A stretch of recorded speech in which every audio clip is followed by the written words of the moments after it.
Allez, on embarque tout de suite sur la ligne 5 du métro parisien. On va s'intéresser de plus près à un train qui a vraiment changé la donne pour des millions de voyageurs. Un train qui a marqué une vraie rupture. Je parle bien sûr du MF-01. Alors, avant de plonger dans les détails techniques, juste une question simple. Qu'est-ce qui fait qu'un trajet en métro est agréable? Parce qu'au fond, au-delà de juste nous emmener d'un point A à un point B, il y a des choses qui changent tout. Le confort, le silence, le sentiment de se sentir en sécurité. Eh bien, on va voir, le MF-01 a été pensé justement pour cocher toutes ces cases. Et pour bien saisir à quel point ce train est une résolution, il faut jeter un œil à ce qu'il a remplacé. Voilà, le MF-67. Le bon vieux cheval de bataille du réseau, solide, un peu carré, un look bien de son époque, quoi. Et juste à côté, le MF-01, tout en rondeur. On sent tout de suite que la philosophie n'est plus du tout la même. Alors voilà, un nouveau visage qui arrive sur le réseau. Mettez-vous en situation. On est sur un quai de la ligne 5, disons à Bobigny. On attend le métro. Et là, au loin, on voit approcher une silhouette qu'on ne connaît pas. Le son aussi est différent. Ce n'est plus le grondement habituel. C'est autre chose. Et le voilà qu'il arrive en station. Ce qui frappe tout de suite, c'est sa face avant. On sent direct l'inspiration des tramways, les Citadis. C'est clair, les designers ont voulu casser les codes du métro un peu austère. Ils ont cherché un look plus doux, plus moderne. Ces flancs bombés, ces immenses fenêtres, ça promet un voyage bien plus lumineux, même quand on est sous terre.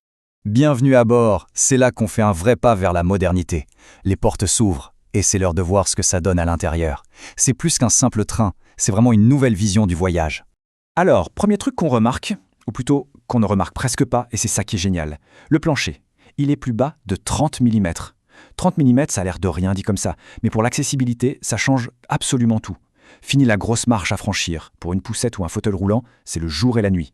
Dès qu'on met un pied dedans, c'est flagrant. On quitte l'ancienne configuration, vous savez, le classique 2+2, on était un peu les uns sur les autres, pour une nouvelle disposition en 2+100. Et le résultat est immédiat. Le couloir est beaucoup plus large, on peut enfin se croiser sans jouer des coudes, c'est bien plus fluide et l'impression d'espace est juste saisissante. Et ce n'est pas tout niveau confort. Attardons-nous sur les sièges. 49 cm de large, ça c'est 4 cm de plus qu'avant. Et ce n'est pas juste un chiffre, ça a été pensé pour s'adapter à l'évolution de nos morphologies. Pour les personnes de grande taille par exemple, la différence est énorme. Et puis, il y a ce truc, cette perspective. On peut regarder tout au fond, d'un bout à l'autre de la rame. C'est ce qu'on appelle l'intercirculation intégrale. Et ce n'est vraiment pas un gadget. D'abord, ça permet aux gens de mieux se répartir.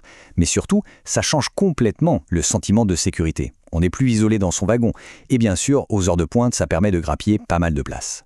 En fait, tout a été fait pour créer une atmosphère, une ambiance. L'éclairage, par exemple, est beaucoup plus doux. La ventilation est réfrigérée, un système qui rafraîchit l'air sans être une clim agressive. Et puis, il y a le système d'information ASV qui annonce les stations de façon claire. On ajoute à ça la vidéosurveillance qui est là, discrète, et ça contribue à un trajet beaucoup plus serein. Bon, l'expérience de voyage maintenant, c'est là qu'on va parler de la symphonie. Sonore. Les portes se ferment, le train démarre tout en douceur. Et c'est là que la deuxième grosse révolution commence. Et c'est une révolution qu'on n'entend presque pas. Les chiffres parlent d'eux-mêmes. À l'intérieur, même à 70 km/h, on ne dépasse pas les 67-68 décibels. Pour se donner une idée, c'est 2 décibels de moins que le MF-77, qu'on trouvait déjà super silencieux à l'époque. Le bruit du roulement est comme feutré. C'est presque reposant en fait. Mais il y a un mais. Le tableau serait parfait, sauf que le MF-01 a un défaut bien connu. Son talon d'Achille, c'est le bruit. Pas n'importe lequel, celui du freinage. À l'approche d'une station, il y a ce sifflement, ce grincement strident hyper aigu. C'est devenu la plainte numéro 1 des voyageurs et même des gens qui habitent près des voies. Dommage, le sans-faute acoustique était si proche. Aux coulisses, la technologie sous le plancher. Parce que, évidemment, tout ce confort et ce silence, ça ne sort pas de nulle part.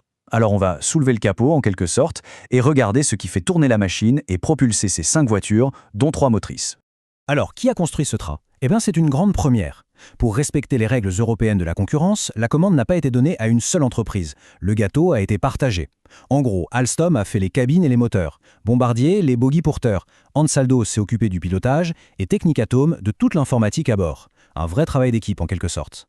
Moins 30%. Voilà un chiffre clé. Le MF-01 consomme 30% d'énergie en moins que les anciens trains. C'est énorme. Et comment il fait ça? Le secret, c'est surtout son système de freinage à récupération. Quand il freine, il ne perd pas l'énergie. Il la transforme en électricité et la renvoie dans le réseau. C'est bon pour la planète et pour le portefeuille. On a parlé du silence, mais d'où vient-il exactement? Le secret est caché dans les roues, littéralement. À l'intérieur, il y a des anneaux en métal qui fonctionnent comme des amortisseurs. Leur boulot, c'est d'absorber les vibrations directement sur le rail. C'est comme une éponge à bruit, ça étouffe le son à la source avant même qu'il arrive jusqu'à nos oreilles dans le wagon.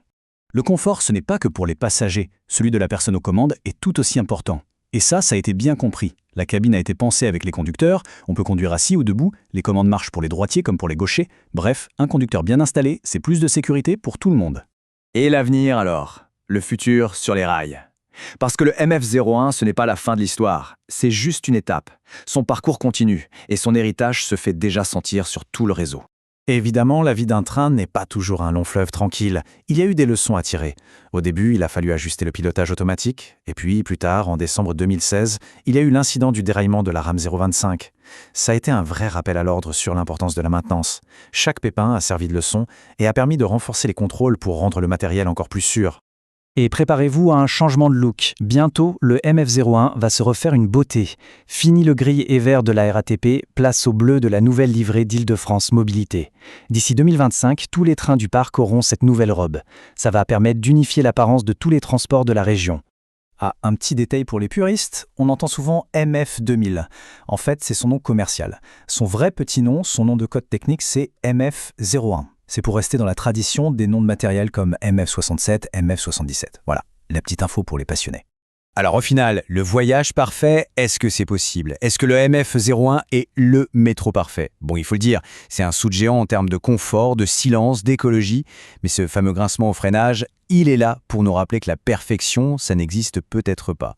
C'est une machine extraordinaire sans aucun doute, mais c'est aussi la preuve que l'innovation, c'est un chemin qui ne s'arrête jamais. On cherche toujours à faire mieux, station après station.